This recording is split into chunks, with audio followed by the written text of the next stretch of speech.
பின்ன என்ன விளக்கம்டா, பராட்டாவை நெத்தலையும் உருளைக்கிழங்கு போட்டு சமைச்ச கறியோட சாப்பிட போறோம். அதான் விளக்கம். சரியா? அதுக்கு முன்னுக்கு நல்ல பிளேண்டி ஒன்று ஊற்றி எடுத்துக்கொள்வோம். என்னடா உரைப்புக்கு பிளேண்டி இருந்தா அது சும்மா வேற லெவல்ல இருக்கும்.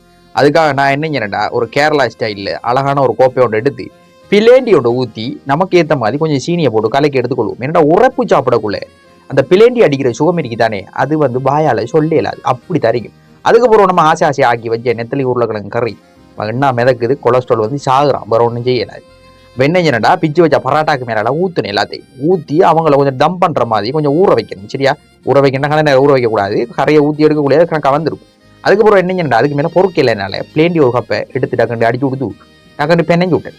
பராட்டாவையும் கரையையும் பெனஞ்சி அள்ளி வாயில் எடுத்து வச்சு ஒரு இழுக்கொண்டு இருக்குன்னு பாருங்க.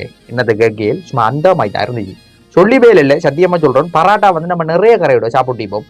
வெரைட்டி கறியான சாப்பிடுவோம். சிக்கன் கறி, மட்டன் கறி, பீஃப் கறி, அந்த கறி இந்த கறி நிறைய சாப்பிட்டுப்போம். ஆனா இருந்தாலும் நெத்தலி உருளைக்கிழங்கு போட்டு அது கடையில கிடைக்கிறது கொஞ்சம் கஷ்டம் தான். நம்ம சமைக்கணும். நெத்தலி உருளைக்கிழங்கு கொஞ்சம் புளி கொஞ்சம் கூட விட்டோம்னா ஷோ கறிக்கும். அதோட கட்டாயமா சொல்றேன், பிளேண்டி ஒன்று வேணும். பிளேண்டி முக்கியம்.